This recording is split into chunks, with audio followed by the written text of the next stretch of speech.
por Hispan TV.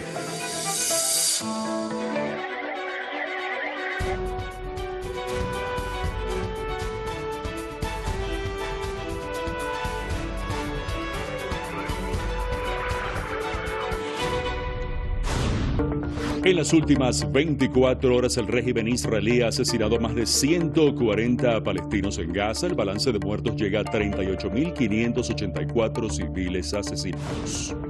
Expresidente de Estados Unidos Donald Trump fue tiroteado durante un evento de campaña. El candidato a la presidencia abandonó el lugar con una oreja ensangrentada luego de producirse disparos durante un discurso en Pensilvania. El dirigente opositor venezolano Carlos Prosperi apoya al presidente Nicolás Maduro en las elecciones presidenciales de este próximo 28 de julio y denuncia casos de corrupción en las filas opositoras.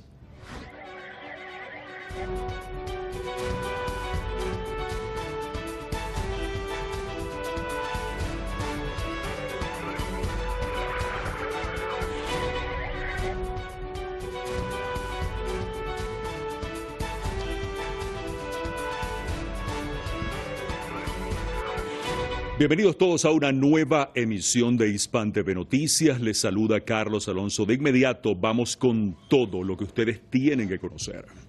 La guerra israelí contra Gaza sigue cobrando más vidas. El balance llega a 38.584 civiles palestinos asesinados desde el pasado 7 de octubre. El Ministerio de Salud palestino anunció este domingo que al menos 141 personas murieron en las últimas 24 horas. Según los funcionarios palestinos, 88.881 personas han resultado heridas en la Franja de Gaza desde el comienzo de los brutales ataques israelíes. Ayer, en un crimen abominable, el régimen israelí asesinó a decenas de palestinos en un ataque a la zona humanitaria de Al-Mawasi en la Franja de Gaza. Un ataque aéreo israelí contra la zona humanitaria de Al-Mawasi en la Franja de Gaza provocó decenas de muertos y cientos de heridos, entre ellos niños y mujeres. Algunos de los damnificados de esta atroz masacre están gravemente heridos, mientras que otros siguen bajo los escombros. Es algo más allá de la imaginación de cualquiera. De repente los cohetes cayeron. Fue una masacre. Fuimos atacados directamente. Mírennos. No tenemos armas. Estábamos sentados en el mercado. Hay niños aquí. ¿Cómo pueden apuntar a un mercado? Frente a esto surgen las condenas de la comunidad internacional sobre la última masacre israelí en este campo de refugiados. La Cancillería de Irán denuncia el genocidio israelí a la sombra del silencio mortal de la comunidad internacional. Pedimos a la comunidad internacional, especialmente a los gobiernos islámicos y a las organizaciones e instituciones responsables de los derechos legales y humanos, que den una respuesta decisiva y efectiva a este crimen con sus deberes inherentes, legales y humanos, y que hagan todo lo posible para detener las acciones criminales del régimen israelí contra los refugiados palestinos en la Franja de Gaza. En Jordania, cientos de manifestantes se reunieron en protesta contra este ataque brutal israelí contra los civiles palestinos. Esta es una manifestación en solidaridad con los residentes de Jordania contra las masacres cometidas diariamente por los sionistas, especialmente esta de hoy. Decimos que todavía resistimos a este régimen sionista y a quienes lo apoyan. También en Berlín, la capital de Alemania, los manifestantes exigieron el cese de las ayudas del gobierno alemán al régimen israelí. El gobierno alemán apoya el genocidio en curso y también trata de criminalizar las voces palestinas. El gobierno actual es racista contra las voces palestinas y lo estamos viendo en la calle, lo estamos viendo también en los medios alemanes, lo estamos viendo en la violencia policial. Las Fuerzas Armadas de Yemen, a su vez, denunciaron el silencio de algunos países árabes ante tales crímenes y destacaron su apoyo integral al pueblo palestino. En Colombia, el presidente Gustavo Petro condenó enérgicamente el bombardeo israelí en Gaza. Me indigno y pienso que la mayor injusticia está en Gaza, donde acaban de asesinar con bombas a 200 civiles. Pero me indigno más porque esta destrucción del derecho internacional humano es la antesala de la barbarie, que quieren abrir sobre todos los pueblos débiles de la tierra.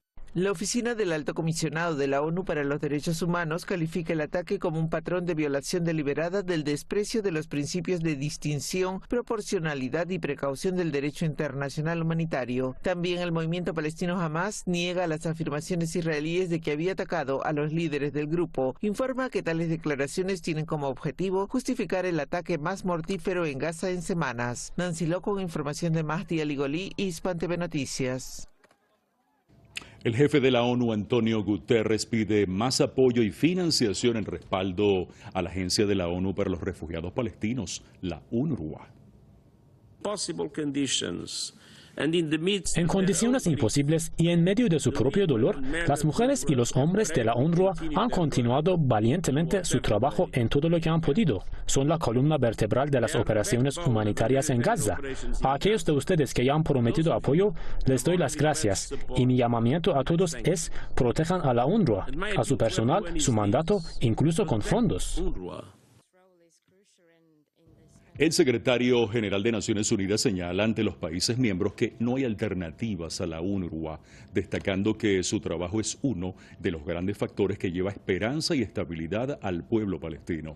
A su vez, el jefe de la agencia, Philip Lazzarini, expresa que han recibido menos del 20% de los $1.200 millones para sus operaciones humanitarias de emergencia hasta finales de año. De hecho, esa agencia solo tiene dinero hasta agosto para socorrer a más de 2 millones de afectados por los ataques israelíes en Gaza. El expresidente de Estados Unidos y aspirante republicano a la Casa Blanca, Donald Trump, resultó herido este día sábado después de que se escucharan tiroteos en su mitin que tenía lugar en la localidad de Butler, en el estado de Pensilvania. Este incidente ha dejado 2 muertos y 1 persona herida.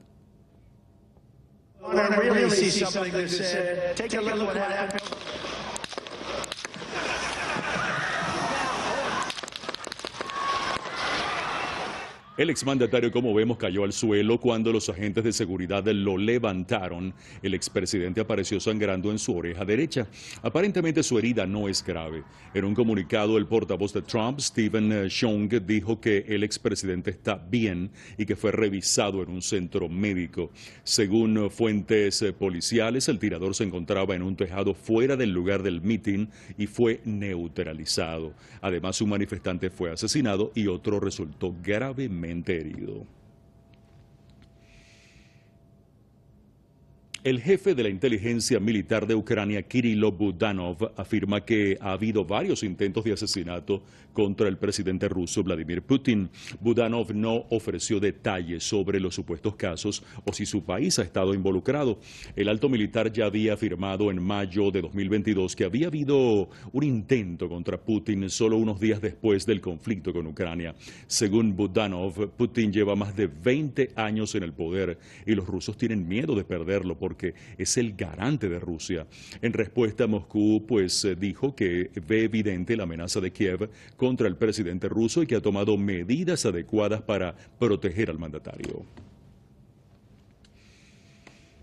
El gobierno colombiano advierte al Ejército de Liberación Nacional ELN que se agota el tiempo para renovar el cese el fuego que acaba el próximo 3 de agosto. Mediante un comunicado, Bogotá pide a la guerrilla retomar la mesa de negociación que se encuentra suspendida. Dijo que la delegación del gobierno ha solicitado reiteradamente a la delegación de paz del ELN retomar las labores de la mesa para resolver de manera bilateral y constructiva las dificultades que se han presentado. Sin embargo, denuncia que las labores del proceso se encuentran paralizadas, tanto los compromisos adoptados ya como los de participación de la sociedad y la necesaria preparación de la prórroga del cese el fuego vigente. El presidente de Venezuela y candidato a la reelección suma otro apoyo entre las filas opositoras. Se trata del exdiputado de la Asamblea Nacional, Carlos Prosperi, quien se convierte en la 7ª figura opositora en apoyar la candidatura de Nicolás Maduro de cara a los comicios de este próximo 28 de julio. El precandidato presidencial del... Por muchos años confrontó al chavismo. En 2023 participó incluso en las primarias de la oposición para competir la presidencia con Nicolás Maduro. Sin embargo, para la sorpresa del mundo, compareció ante las cámaras para decir de Maduro lo que pocos opositores estarían dispuestos a decir. Sé también que el único que puede mantener esa paz en nuestro amado país, el único que garantiza el crecimiento económico y el diálogo con todas las partes del país, es el presidente Nicolás Maduro. Es por eso que he tomado la firme decisión, de manera categórica, de dar mi respaldo al presidente Nicolás Maduro para la reelección a la presidencia de la República.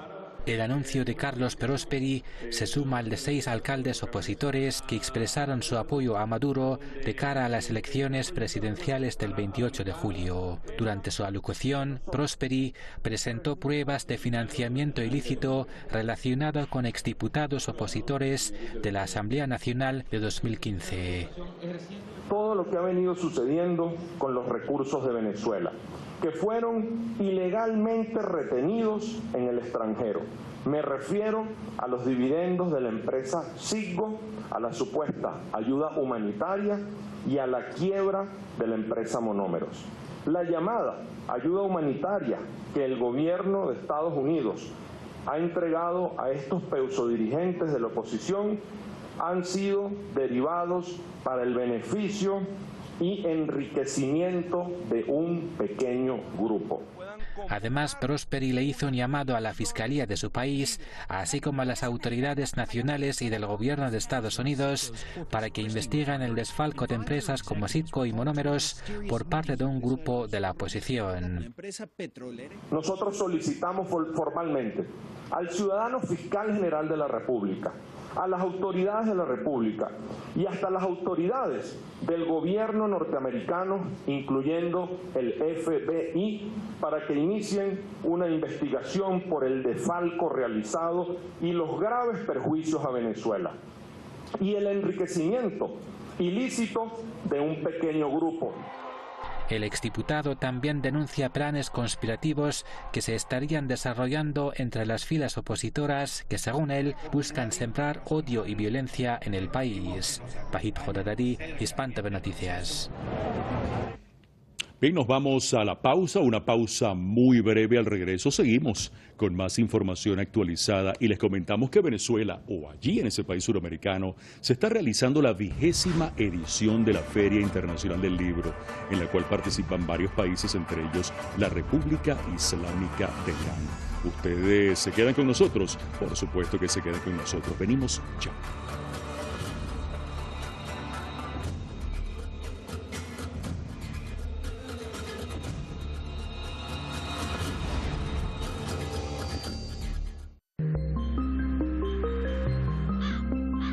Ha recorrido un largo camino desde las tinieblas hacia la luz. Antes su vida era la de un joven pendenciero, pero con el tiempo encontró el camino de la redención.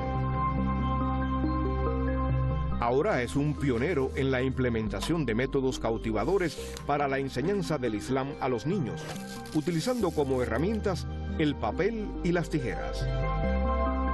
Descubra a Abulfaz Baqueri en este documental.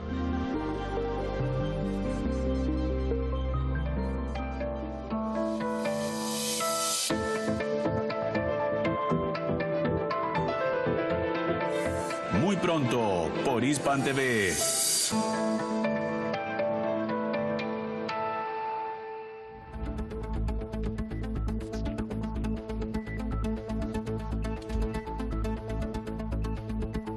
Bien, tenemos más para contarles, así que vamos a por ello. Irán condena acusaciones infundadas de Argentina sobre la explosión en la sede de la Asociación Mutual Israelí-Argentina en Buenos Aires en 1994. El portavoz de la Cancillería iraní, Nasser Kanani, denuncia las declaraciones indocumentadas del Ministerio de Justicia y el comunicado de la oficina del presidente argentino sobre la participación de los ciudadanos iraníes en la explosión. Además, pide al gobierno de Javier Milei no sacrificar relaciones bilaterales ni por Estados Unidos ni por Israel. internacional. Kanani deja claro que descubrir la verdad y resolver el caso definitivamente solo es posible si las partes relevantes en Argentina se distancian de los motivos políticos y no se dejan influenciar por la interferencia de terceros. El Ministerio de Inteligencia de Irán anuncia la detención del autor intelectual de los atentados terroristas del pasado enero en la ciudad de Kermán, que ha dejado decenas de muertos. El detenido ha sido identificado como Abdullah Kuwaiti y fue arrestado tras una operación ejecutada por la unidad antiterrorista. El ministerio informa haber repelido un total de 79 intentos terroristas en varias provincias del país tras el martirio del presidente Seyed Ebrahim Raisi en mayo pasado y también durante las elecciones presidenciales. Detalla que fueron detenidos decenas de terroristas en enfrentamientos directos desde el 21 de mayo hasta el 5 de julio. Además, se descubrieron y neutralizaron 560 tipos de armas de guerra, alrededor de 42.000 municiones y 9 bombas. Cientos de españoles protestan en la ciudad de Alicante contra el turismo masivo y sus efectos, como la dificultad para acceder a una vivienda con precios dignos o la multiplicación de pisos turísticos. Los manifestantes denuncian y piden soluciones contra la llegada de extranjeros en masa. Dejan claro que no están en contra del turismo, pero denuncian que este modelo de negocio está haciendo que la gente se vaya a vivir fuera de la ciudad, consiguiendo así que los barrios pierdan su esencia. Desde México claman por el fin de la masacre perpetrada por el ejército de ocupación israelí y sus aliados en contra del pueblo palestino. Nuestra corresponsal en Ciudad de México es Sara Morales Gallego y nos trae todos los detalles. Vamos a ver. En México, ciudadanos marcharon del Ángel de la Independencia al Zócalo capitalino para exigir un alto al genocidio del pueblo palestino, en tanto continúa la masacre perpetrada por el ejército de ocupación israelí y sus aliados. El mensaje que se ha dado ya por muchísimos meses, el genocidio por parte de Israel hacia el pueblo palestino. Hoy hubo una masacre en donde murieron más de 100 personas, simplemente seguir alzando la voz para proteger a estas vidas. Con la marcha esperan llamar la atención del presidente saliente Andrés Manuel López Obrador en sus últimos días de administración para que tome la decisión contundente de romper relaciones con el ente sionista y participar del embargo militar a Israel. Y para nuestra nueva presidenta Claudia Sheinbaum, pues ahora sí que les exigimos romper relación con la colonia terrorista de Israel. No tener ninguna relación con este tipo de colonias que asedían a los pueblos originarios y los masacran. Debería de romper sus relaciones comerciales, sus relaciones diplomáticas, ya que el ente sionista está vulnerando los derechos humanos al aplicar apartheid, al bombardear escuelas, al bombardear hospitales, y lleva aplicando esta política desde 1948. Entonces, estamos aquí el día de hoy exigiendo que México rompa sus relaciones diplomáticas con el ente sionista. Los manifestantes además llaman a la ciudadanía a unirse a más acciones solidarias y al boicot de todo producto, empresa o servicio con vínculos sionistas. Son muchas cosas que podrían hacer, por ejemplo, para empezar a informarse bien, dejar de consumir todos los medios de comunicación tradicionales que están nada más apoyando a la derecha, a Israel, a Estados Unidos, que son manejados por ellos. También dejar de consumir en lugares como... Los manifestantes exigen un alto a la ocupación y el genocidio israelí del pueblo palestino. Insisten en su llamado al gobierno de México de rompimiento de todo tipo de relaciones con el régimen sionista israelí. Sara Morales Gallego, Hispan TV, Ciudad de México. Y el presidente de Bolivia, Luis Arce, elogia la voluntad de su pueblo de proteger la democracia. Esto en el fallido intento de golpe de Estado del pasado 26 de junio, cuando los bolivianos salieron a las calles a defender lo logrado en las urnas en el año 2020. Los bolivianos, las bolivianas, hemos derramado sangre por defender la democracia, por tener libertades. Y hoy, hermanas, hermanos, tampoco va a ser la excepción. Lo han demostrado el pueblo boliviano, como ese 26 de junio, cuando esta plaza estaba rodeada ya de militares, malos militares. El pueblo se movilizó, el pueblo rodeó Plaza Murillo y el pueblo venció el intento de golpe, hermanos y hermanos. Sus palabras se produjeron en la gran marcha por la democracia y la unidad de Bolivia. Miles de bolivianos de distintos sectores sociales del país organizaron concentraciones contra el fallido golpe y en apoyo al presidente Luis Arce. El mandatario además denuncia que la derecha y el fascismo han intentado construir la idea de un autogolpe, ocultando los verdaderos objetivos que se tenían con él. Ya lo anunciábamos antes de la pausa, y es que en Venezuela se está realizando la 20ª edición de la Feria Internacional del Libro, esto a pocos días de las elecciones presidenciales. Marcos Salgado es nuestro corresponsal en la capital venezolana, en la ciudad de Caracas, y nos tiene más detalles en este informe.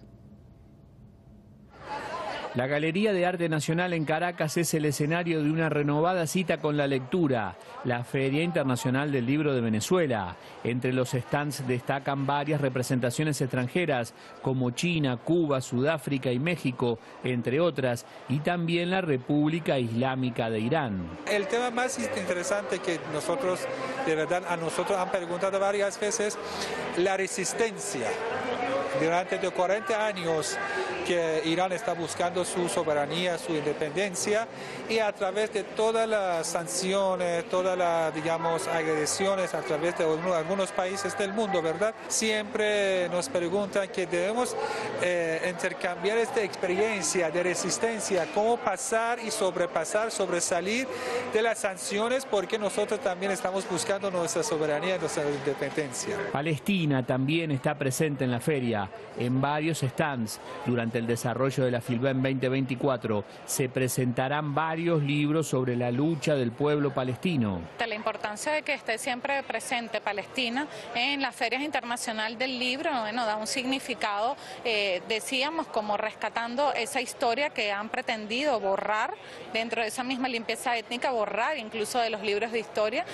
Nos sentimos, bueno, honrados además porque justamente autores, escritores, intelectuales de todas partes del mundo, periodistas, médicos, historiadores, entre otros, han escrito y siguen escribiendo, están escribiendo, se han dado cuenta, se han concientizado cada vez más sobre el genocidio en curso de Palestina, pero recordando que, bueno, este genocidio realmente data de hace más de 76 años de historia. La Filben se realiza a pocos días de las elecciones presidenciales en Venezuela y culminará justo una semana antes de los comicios, pero esto no impide la llegada de cientos y cientos, como cada año, a conocer las novedades editoriales. Mucha gente ha venido, no solamente ha mirado los libros, sino ha adquirido textos, pues yo creo que evidencia un deseo de alimentarse de teoría política, de teoría social, de conocer. 20 años de la Feria Internacional del Libro de Venezuela, que llega una vez más a la capital venezolana con una consigna: leer transforma. Marcos Salgado, Hispan TV, Caracas. Nosotros seguimos actualizando todos los hechos que son noticia hasta ahora. En breve venimos con más información, no me fallen.